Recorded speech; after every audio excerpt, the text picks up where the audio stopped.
the more we lean into our weaknesses, the more we lean into the vulnerabilities, the stronger we are going to become over time. It's a wonderful reminder every time I step into the woods that yes, this could be an actual thing that I have to deal with, but I also know that it's the best therapy and it's free and it's everywhere. We just have to be willing to like take a moment and appreciate what exists around us.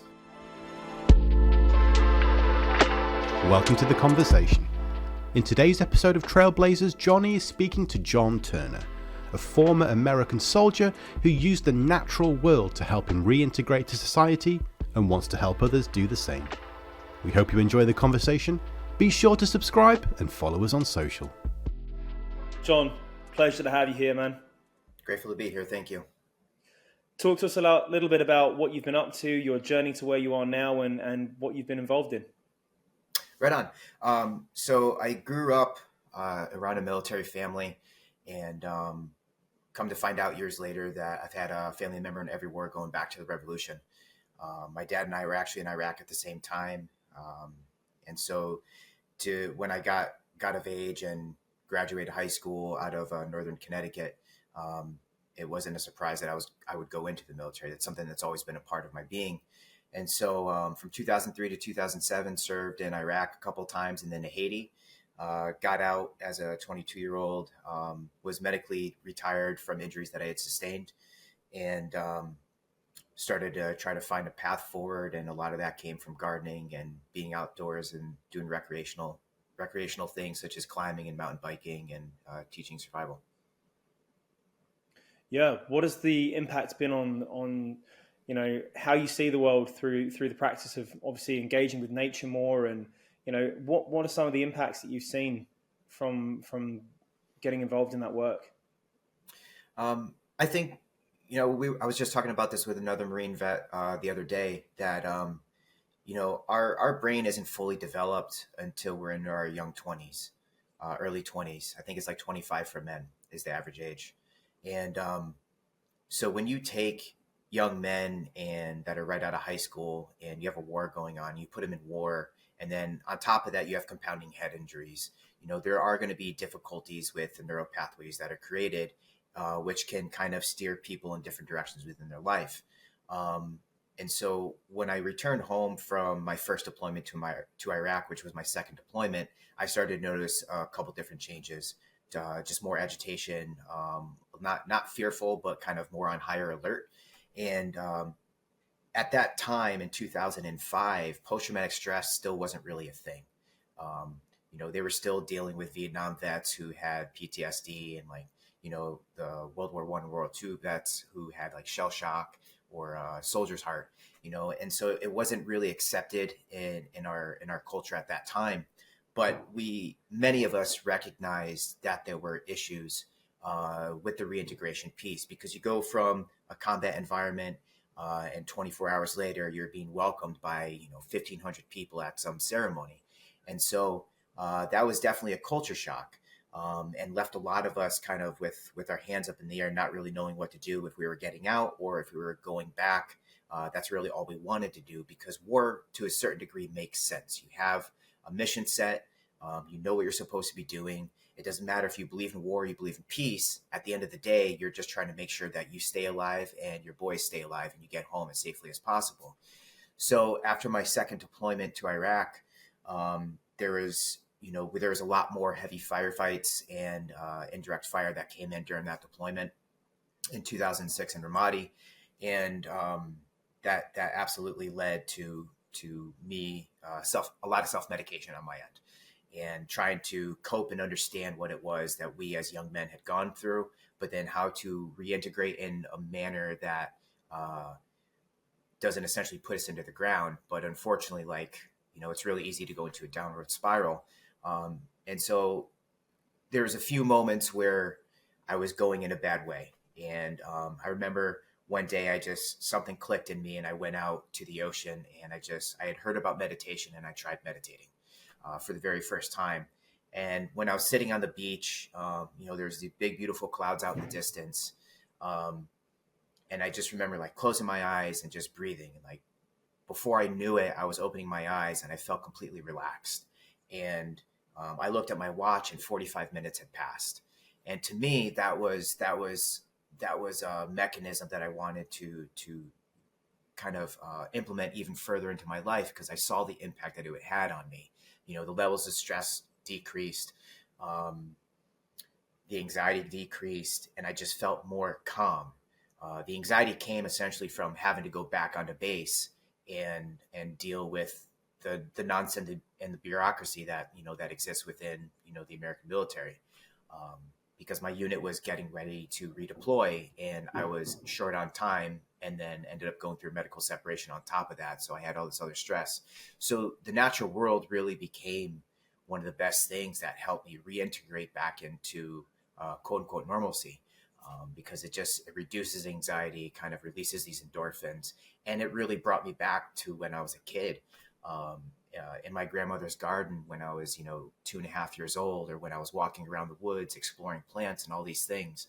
And so to go from having a legacy of war within my family and to return towards something that brought me great peace when I was a child was really a powerful moment. And that's what I've been doing for the last 17 years.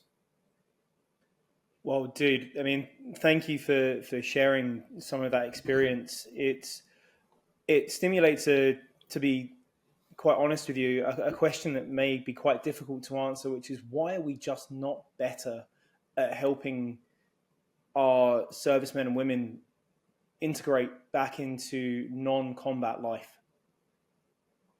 Um, I think it depends on how tight you want to put the tinfoil hat on. And I say that jokingly, but kind of with sincerity as well. Um, in all honesty, war is business, and you can't beat around that bush at all. When we're at war, there are people that are making a lot of money. When you have people that are sick, there are people making a lot of money, and it's really difficult to justify all of a sudden taking away the war, taking away the sickness, and then taking away that cash flow that comes in. Um, I'm not I'm not like a conspiracy theorist by any means, but I do believe that there is money to be made when we continue to perpetuate combat and conflict within our lives. Um, and, the numbers are out there.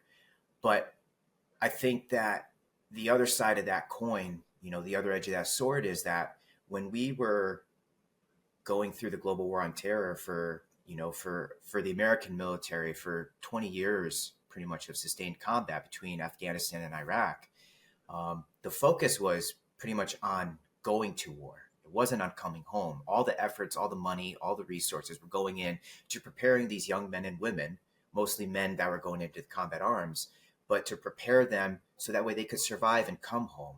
And I think that, we're so monkey brained sometimes where it's really easy to just stay focused on one thing and not the other aspects of that thing, which I think are the more important parts of it. And then I also do believe that there's a sense of pride and like naivete that comes from it, because if you admit that you have something wrong, then in our culture, a lot of times you're seen as being weak. No one wants to be weak. No one wants to be vulnerable. No one wants to admit that maybe they have some stuff that's off. And I 100% disagree with that, because the more we lean into our weaknesses, the more we lean into the vulnerabilities, the stronger we are going to become over time as a human being, as a man, as a woman, whatever it is. You know, if we continue to deny the things that make us vulnerable and make us sad and make us angry or whatever it is, we're really doing ourselves a disservice personally to our families, but then also to our communities. And so that's why, for me, over the last 17 years since getting out of the service, I've made it a point that if something is difficult or challenging, to lean into that even further, because I'm going to learn something there. I know that success comes from failure. And we as a society in our culture, but then like the global culture, see failure as a bad thing. And I really disagree with that. I think that there's teaching moments. There's something to be gleaned from not succeeding in something that can help you be even more successful in the future. And I think that with our culture, with the men and women that have returned from war, that have gotten out of the service, it's really easy to keep those pride hats on, but sometimes we have to be willing to take those off in order to move forward, because it's only going to benefit the greater whole of our community in time. And so I really hope that that we can kind of awaken more to the idea that no one's going to save you. Like it's really not the government's job to take um, full 100% responsibility of the individual once they get out. It really is our responsibility. Like we did a job. Our job was infantry. Our job was aviation. That was our job, you know. And if something happens, yes, a little help and assistance every now and then is great. But at the end of the day, it's our lives, and we make the decisions what we want to do. And so we ourselves have to be willing to make those lifestyle changes in order to move forward. And I think that regardless as to what the government or the military says, like we have to be willing to live first and foremost. Yeah, 100%. How is some of the work that you're doing with ex-military personnel helped to bridge that transition for them?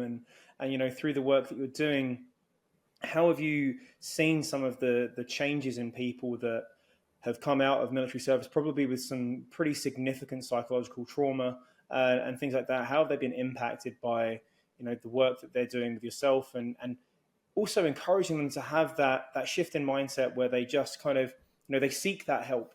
How is that kind of showing up in your work at the moment? You see people soften a lot. I do a lot of teaching of wilderness survival, and we were just out this past weekend. It's spring in Vermont here in the U.S., but it was dipping down to like 33 degrees Fahrenheit on Saturday night. And everyone that was there in that class that camped out, they had to build their own primitive shelters. So debris huts using sticks and leaf litter and ferns and whatever else they could use to create a barrier between themselves and the elements at nighttime. Because it was raining on and off all day. It was raining into the evening. And the reality of that situation is like, we're there to learn about how to survive if you have to spend an unexpected night in the woods. And it was getting to the point where, hypothermia is a very real thing. And those were ideal hypothermic conditions. And so just like the military, if you have a mission set that is a challenge, 9 times out of 10, you're going to do whatever you can to achieve that mission. The other, 10% or, other one time, someone might just be goofing off and not really understand the severity of the moment. But when you take these men and women who have sustained trauma, whether it's related to the military or fire, EMS, or just life in general, because everyone sustains trauma throughout their lives. It's not just the first responder and the veteran community. We all sustain trauma. But when you take these individuals and you give them a challenge, I've watched time and time and time again, just people really lean into that, as I described previously from my own personal experiences, because they see that there's something that can be achieved because I'm demonstrating it to them. They might not know how to do it, but it's giving them a purpose. It's giving them a goal. And you see their mind just kind of dissolve the feelings of anxiety and the emotions that they might have had prior to that. They literally leave it at the door, and they're so hyper focused on getting a Bodril ember and bringing that tinder bundle to life, so that way they can boil their water and sustain themselves, and it's really amazing, an incredible moment to watch that time and time and time again, when these men and women, they just come out into the woods. They've never really had a connection with the natural world, but they understand why they're there. It might not be just for a specific like hardcore wilderness survival class. They might just want to learn about how to build shelters with tarps and different knots and stuff like that. But in that process, they're out and they're engaged with the wildlife, with the trees. We're talking about, different resources that are available for food, for us, and for wildlife, and all these things. And they just kind of dissolve, and they really start to come back into themselves. And so that's why I do what I do. It's good for them, sure, but it's also good for me. It's a wonderful reminder every time I step into the woods that yes, this could be an actual thing that I have to deal with, but I also know that it's the best therapy, and it's free, and it's everywhere. We just have to be willing to like take a moment and appreciate what exists around us. Yeah, and I'm thinking now about those individuals that maybe they can't, for whatever reason, get out into the wilderness or something like that. Are there any practices or any lessons that you would take from the work that you're doing with individuals, taking them out, that even someone who is in a populated city or something like that, what can they do to kind of implement and some of these lessons and kind of the practices that you're helping people with, because as you said, it's not just about the servicemen and women. It's about people that have experienced trauma in their just life, because it's life is bloody hard, and it's going to hit you like a ton of bricks sometimes. Absolutely. And it's one of the phrases that I remember, and I've been quoting a lot recently for some reason, which is, if you want to make God laugh, tell him your plan. And so how how do people incorporate some of these lessons in just kind of like day-to-day life? Well, it's funny as you say that. I'm looking behind you, and I can see that you have plants. Yes. So having something. I mean, it sounds kind of whimsical, right? But like having something to nurture, um, kind of takes you beside yourself, and I think a good way. You're not just worried about yourself, but you're nurturing something, and that has an impact on the brain, on the psyche. And so, yes, there's a lot of people. The majority of people live in urban environments, and but there are green spaces available. The folks that just came up this past weekend, they're from Boston and Cambridge, but Boston and Cambridge also has some really beautiful parks. Now, I'm not saying that you can go there and just start, putting up shelters and then building fires and boiling your water and start setting up traps and snares to like forage your food.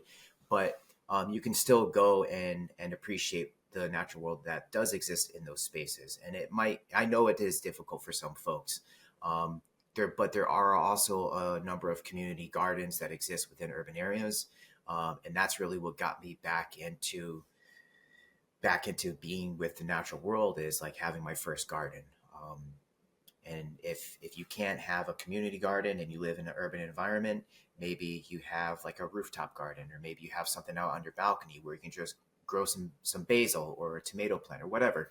Just something that's going to bring that greenery back into your life. Absolutely 100% has a positive impact.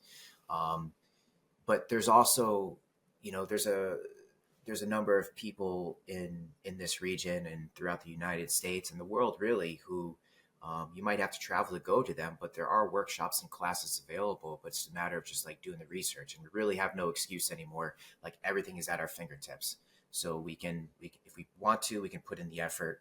Go find an urban garden, go find a community garden, go find someone that's teaching a workshop and going to do that. That would be my recommendation. Yeah, I agree with that. I think, as you say, there's no excuse, and it's a layer of accountability that I think we kind of Yes. often, there's a lot of excuses that are made, but as you say, there's a lot of information out there. You've got a supercomputer in your pocket, so use it.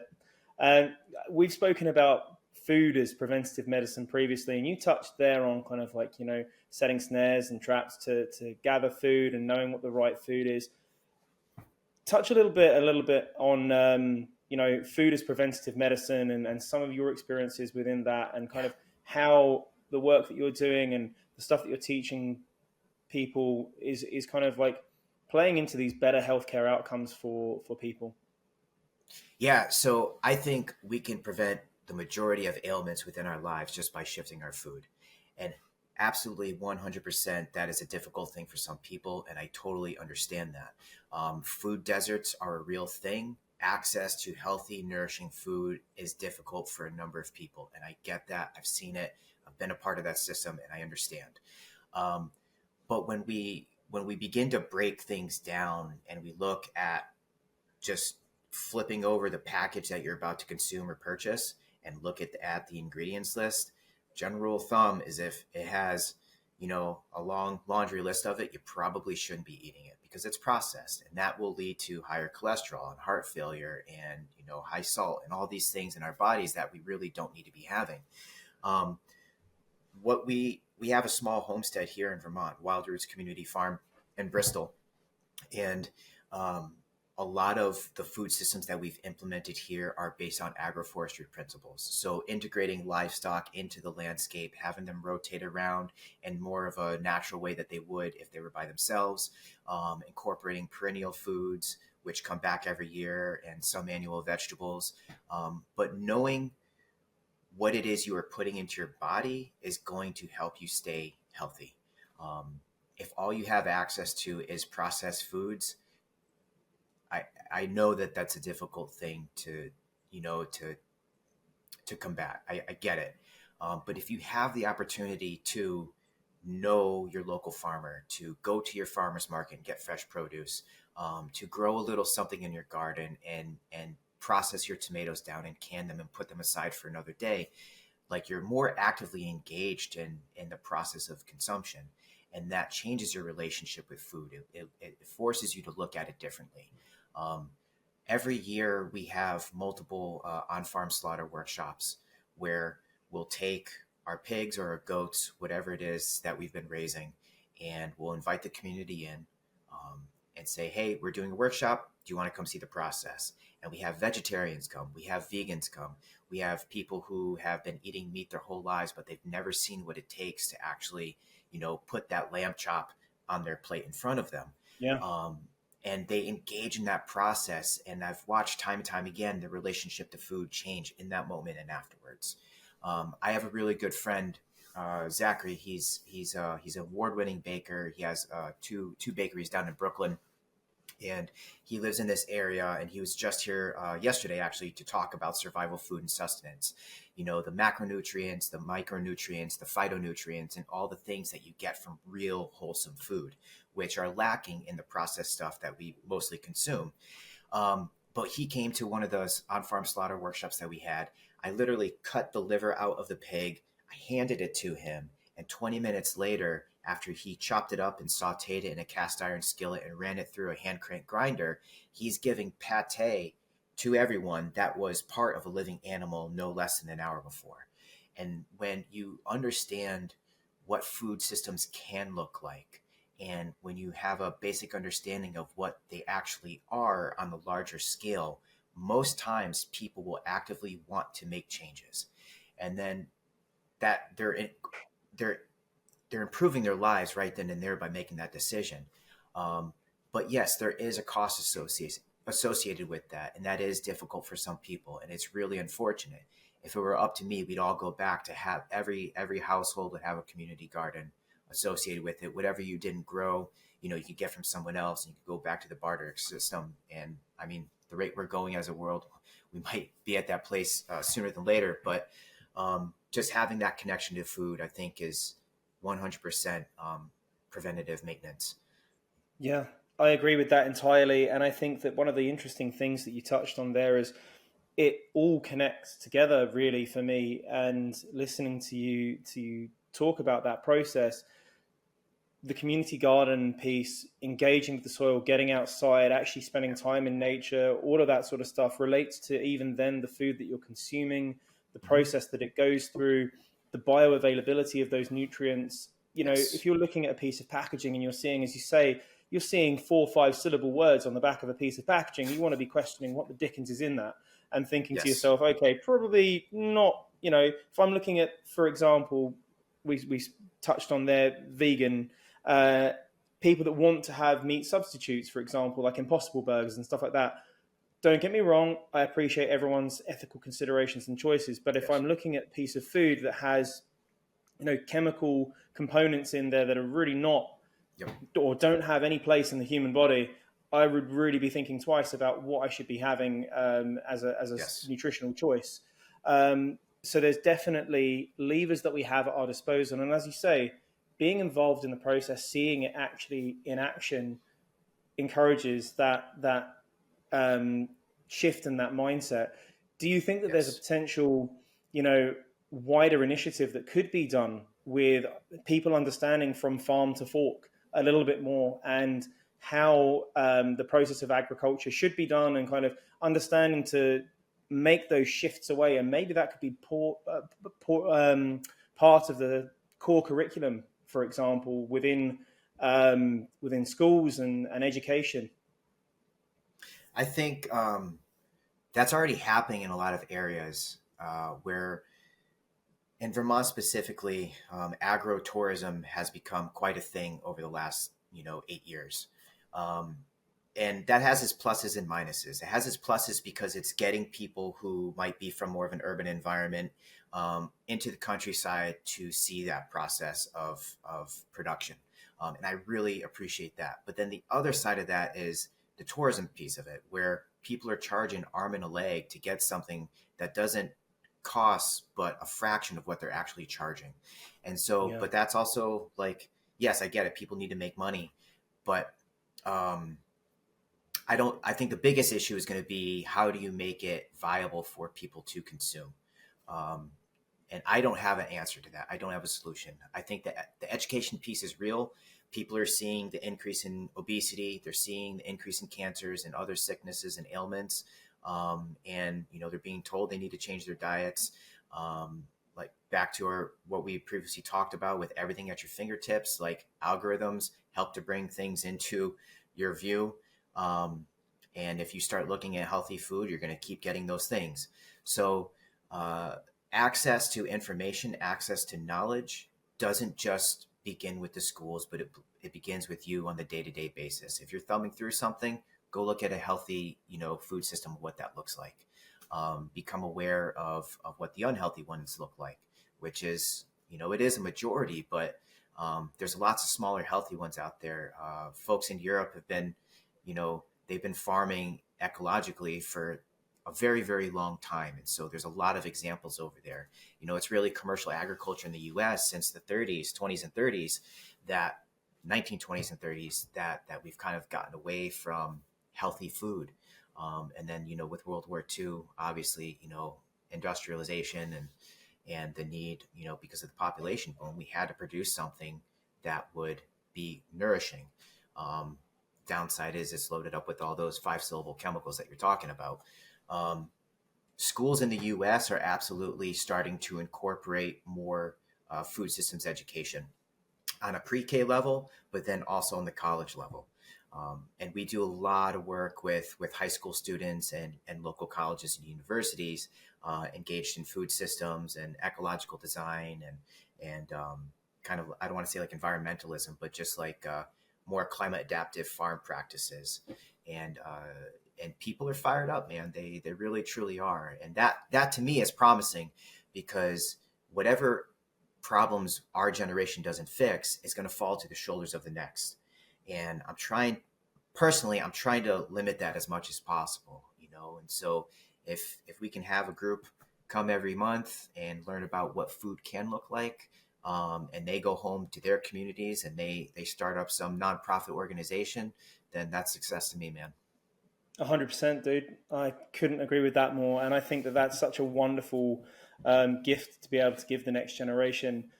I wanted to touch on something you mentioned there. So previously on an episode, we had a lady called Elena Mills, and Elena spoke to us a little bit about neglected diseases and the impact of climate change on kind of like the reach of those diseases, kind of as they spread with the countries getting warmer and warmer.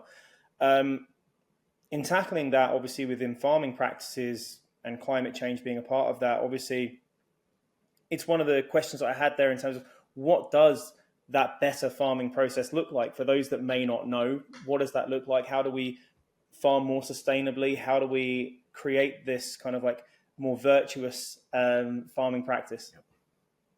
Hands down, protect your soil. That's going to be one of the biggest things you can do. Um, the microbiology that exists within soil is what they break down the organic materials, they make the nutrients bioavailable for the plant uptake, which then transfers into more of a nutrient dense product, whether that's a carrot or a tomato or pork or whatever. So one of the things that we often talk about with like climate adaptive farm practices is the protection of the soil. How do you do that? Industrial agriculture focuses mostly on monoculture, so growing one thing in order, whether it's soy or corn or whatever. And so if you can diversify the landscape in such a way, protect the soil in the process, you're actually going to be more adaptive to climate change. Um, in the Northeast, we have absolutely been affected by it. The thrushes are out right now, which is a songbird that we have here in the U.S. And normally they don't show up for probably another like 3 to 4 weeks. We've been getting more milder winters, which is creating an issue. We've been getting more wet summers, which is creating an issue. And with the industrial farms, the larger scale farms that we have here, if their soil is exposed a majority of that time, what ends up happening is the water hits the aggregate, it disperses the nutrients run off somewhere, and those nutrients a lot of times in the larger scale farms have some kind of chemical in them, atrazine, glyphosate, stuff that'll kill weeds, kill funguses, kill, whatever, and that goes into the watershed, which then goes downhill and ends up in our drinking water, so on and so forth. So when you protect the soil, you're protecting the integrity of the aggregate. You're protecting the biology in that soil that actually cycles nutrients and creates a healthier plant, which makes us healthier. So on our 10-acre plot here, very, very, very rarely do we have exposed soil. It might be if I turn it earlier in the season, and for the couple days before I can throw on a whole bunch of hay and wood chips, to protect it. It might be exposed there. It's on a small home scale level. How do you do that on the larger scale? There are methods. There's plenty of implements now. There's plenty of information on no-till farming for larger scale operations. If it's like 100 acres, I don't know how many hectares that is for you guys, but there are a number of ways. Planting trees, rotating your animals through, kind of lessening compaction. Doing deep tillage with like daikon radishes and creating those little environments for biology to thrive. There's a ton of ways to do it, and that is going to give you healthier soil. It's going to keep the stuff that you do put on the fields out of the watershed. It's going to make us healthier. It's going to make wildlife happier and healthier as well. 100%. And I think in terms of, as I say, I think about all of this. It's, as you say, it's the system. All of it works and integrates together, and the impacts that we would see on our physiology, our psychology from the food that we're consuming, the way in which we're integrating with nature and experiencing nature is going to make a huge difference on all of us. And I think that there is obviously challenges with things like screen time and all of that sort of stuff that we're far Sure. too attached to at the moment. And I think getting out and actually spending some time in nature would be a heck of a lot better a way to appreciate what the beauty that's in the world, and also the privilege that we have to be able to interact with it and move in it in the way that we can and that we should. Absolutely. What are some of the biggest things that you've seen in terms of your experiences with how you've been able to show up in the world through the work that you've been doing over the last 17 years, and kind of, that beautiful journey where you had that moment where you meditated for that 45 minutes, and now you are where you are and you're doing all these amazing things and passing on that knowledge to the next generation. What are some of the most powerful lessons that you've taken away from that journey so far? Because it is only, we're still only early days in it. Yeah. I think the moments of failure have actually been probably some of the greatest moments. Um, Over the years, I've gone back and forth between being sober and consuming alcohol. I definitely struggled with that when I first got out of the military, and whatever you put in front of me, I would either do or drink. I didn't care. That was my mechanism for healing from the fogs of war, so to say. Um, Over the years, I've gone in these little cycles where I'll drink for a year, I'll stay sober for a year, I'll drink for a year, I'll stay sober for two, and recognizing the patterns, recognizing that in the moments of sobriety, the things that I truly value, and having kids, you start to value life a lot more. Having a spouse, you start to value life a lot more. And then recognizing in those patterns that I didn't want the mindless numbness habits that I had created from my past to interfere with the things that I truly love. And whether that bring forth frustrations or anger or sadness or depression or, like thoughts of suicide, those are all real things that I've had to confront. 3 years ago, I had been in my drinking cycle, and I had a pistol in my hand, and I looked at it for probably about 10 minutes, contemplating my next step. Because at that point, I couldn't feel my kids anymore. I couldn't feel my wife. I couldn't feel myself. And to me, the most logical thing to do was to take myself out of the equation. And for whatever reason, I had a moment of clarity. It was just like this something that hit me upside the head, and I realized what I was looking at. I realized what I was contemplating, and I put it away. And the next day, I stopped drinking. And I told, I'm not a religious man, but I believe in God in various forms, right? And I remember the next day, in a moment of sobriety, I kind of like looked up and I made a proclamation. It's like, I won't drink for a year. I'll give you that, God. And I didn't drink for a year and a half, and then sorry, a year and a couple months. But then I was just like, okay, I'm feeling okay. Let me try it again. Because the reality is, I really do enjoy good beer, and in Vermont, we have a lot of really good craft breweries. Um, but once I started to feel those patterns come back, um, I realized where I was going in my psyche. I saw the spiral that was starting to occur, and I had enough wisdom in my belt to say, hey, you're going down this path. You need to cut it right now. And I reached out to a buddy of mine, and I asked for help. And I think that was the biggest thing, that I could have done. Um, that was the most vulnerable I had ever really felt. And he said, hey, try this program. And so I went through this program called Heroes and Horses. And essentially, it's a very lengthy application process to get in, where that requires you to really investigate your life and where you are, and to be honest with yourself.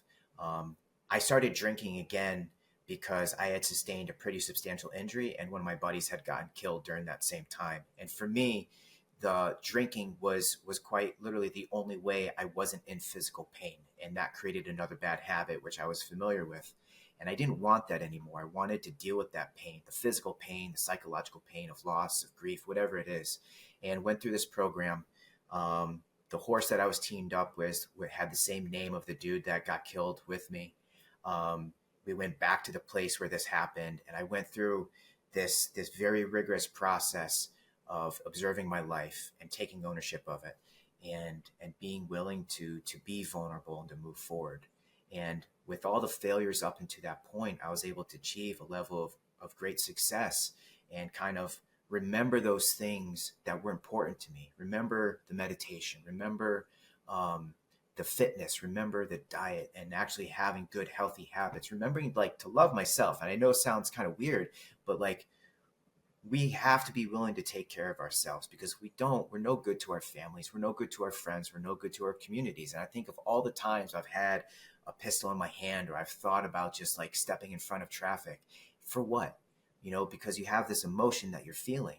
And for me, if I've ever started to feel like that, I was able to recognize the pattern, but then there are so many times when you're just on that brink, and it's just like, well, really, who cares? Like, I won't have to feel that pain anymore.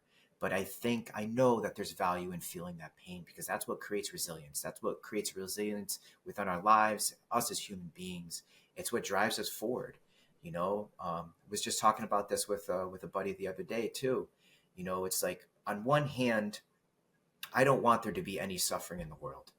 Like, controlled violence, I think, is an enjoyable thing. And you and I were talking about this previously with Thai boxing and jiu-jitsu. And I believe that there's something that we tap into during those moments of controlled violence that allows us to be free, like free from our egos, free from ourselves. But violence, to be violent for no reason, because we have emotions going on, or we have ego or pride or all those things, I don't agree with that. I really don't. Um, and so the quote that we discussed was, hard times make hard men make easy times make weak men make hard times. And I think that cycle is so valid and true.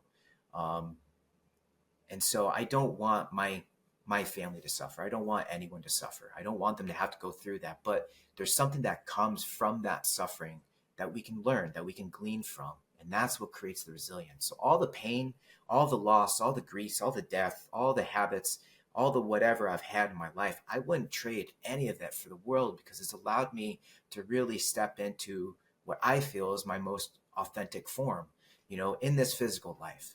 And I appreciate that. And that's come because of failure. That's what's led to me finding some level of success. I don't have $1 million in the bank. I would love to, but I don't. But I have knowledge, and I have a community, and I have people that I truly care about, and I have a means to pay the bills. It's it's value in life for me has come from the loss.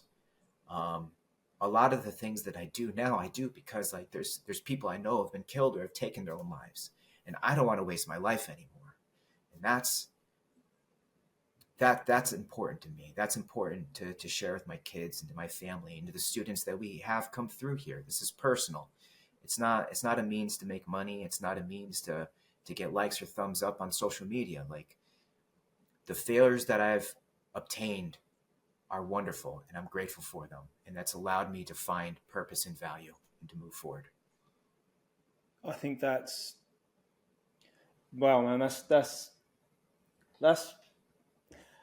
that's a tough one to process. But I mean, it comes across so much how much that sense of purpose is just it radiates out of you with all of the stuff that you are doing. And I thank you so much for doing it, because I think the work that you're doing is really important in helping people find that, because there are so many people for whom they don't see that way out. They don't see the person that they can call when they're in that situation, and they just think that it's better to check out.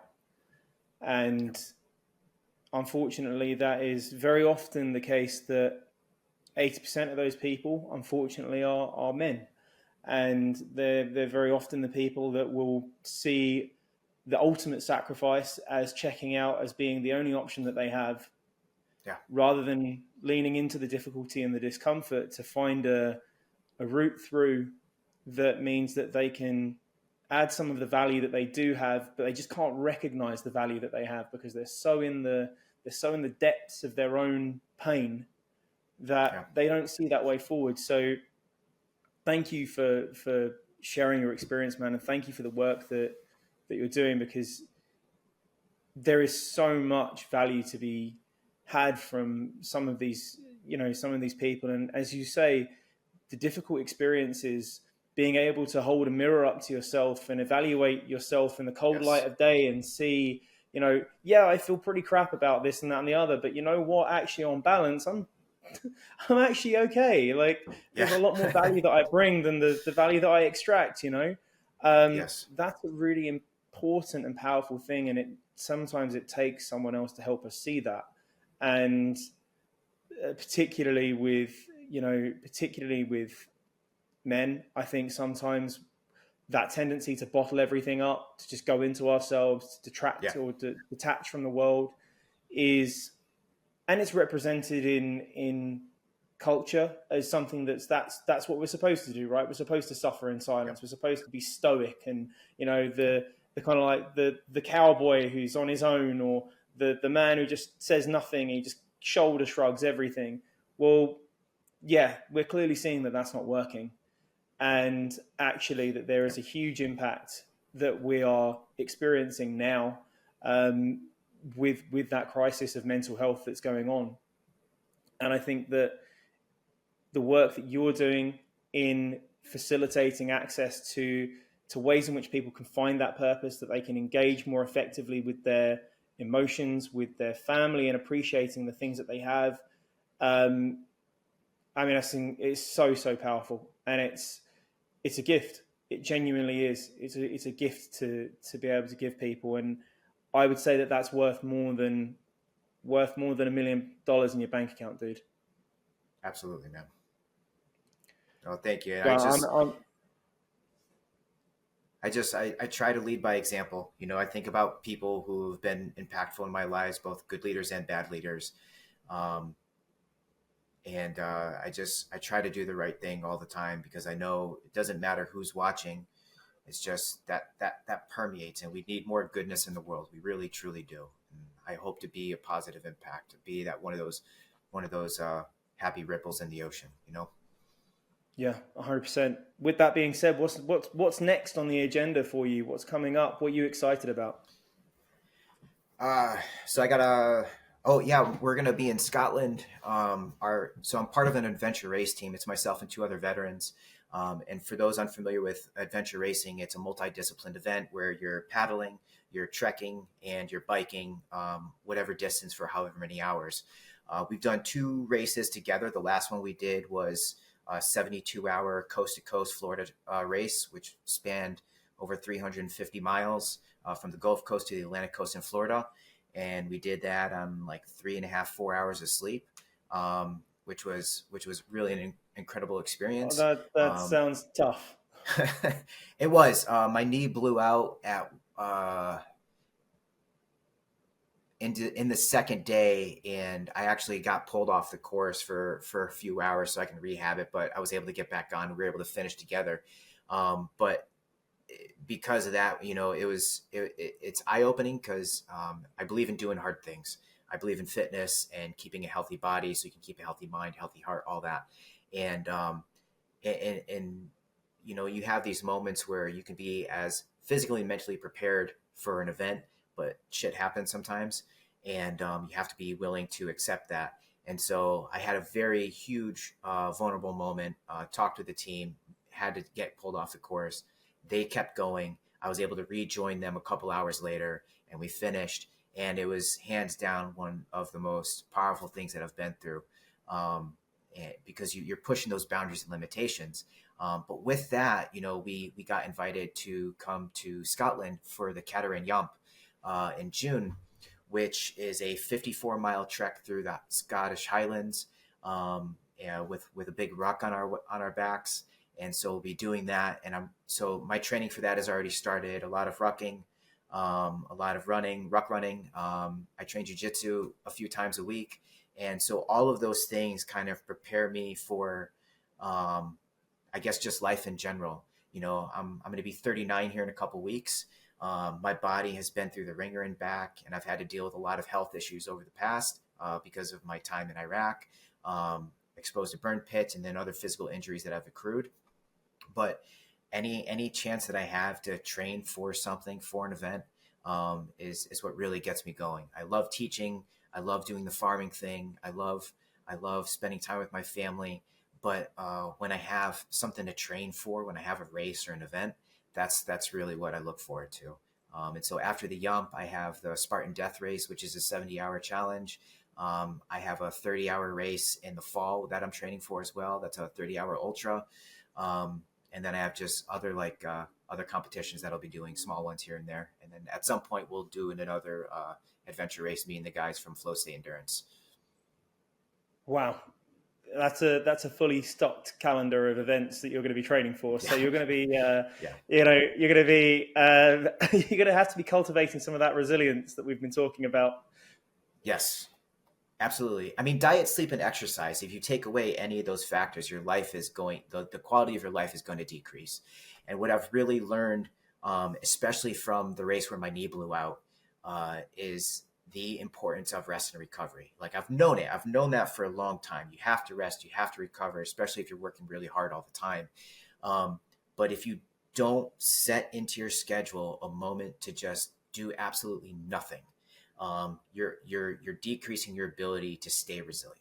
And so I've learned that. And I actually last month I went through, or a month and a half ago, I went through this really incredible brain resilience program down in Coppell, Texas. And we talked about that, and we dialed in nutrition, we dialed in brain health and function and all these things. And I've been able to incorporate that. And since doing so, I've noticed a huge increase in ability to sustain and endure as far as fitness is concerned, sleep cycles changing, nutrition changing. And it's been absolutely phenomenal. And so those are really the things that get me going, because it goes back to what was previously stated. It's like, if I don't take care of myself, I'm really no good to my family and to my community. And that's what I have to look forward to. I want to grow old in a healthy way, and I want to be doing this stuff when I'm 75 years old, and on my deathbed, whenever that is, I don't want to look back and say, man, I wish I had done that. I'm doing those things now. I'm trying to do those things now. And that to me is honoring my time here on earth. It's honoring my family. It's spending time with my family, and it's honoring my friends who are no longer here, so that's what I look forward to. Yeah.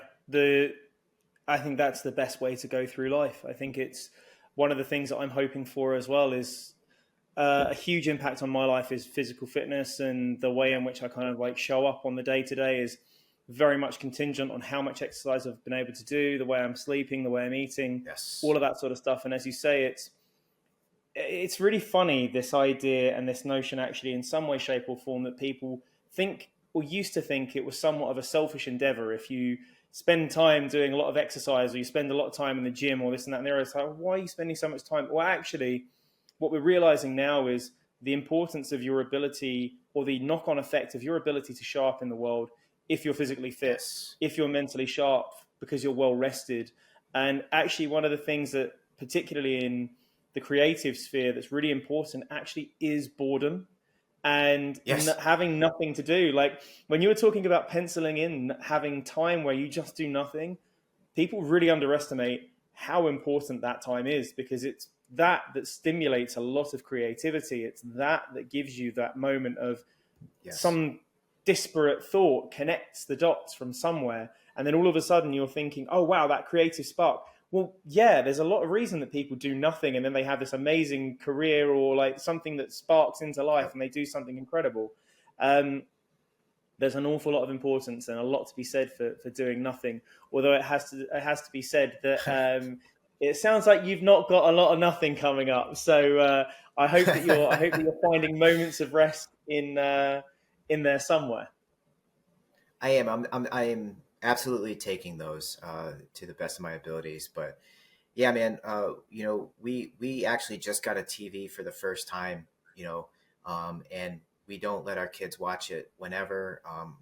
My wife and I, we don't watch it really that much. It's just because we do enjoy watching films with each other, and every now and then it's just nice to look at that. But our kids still, we very, me more so, but I'm very strict on limiting their screen time. I think that we are just, the majority of society is just spends way too much time connected to that thing, whether it's Yeah. this thing or the laptop or TV, whatever.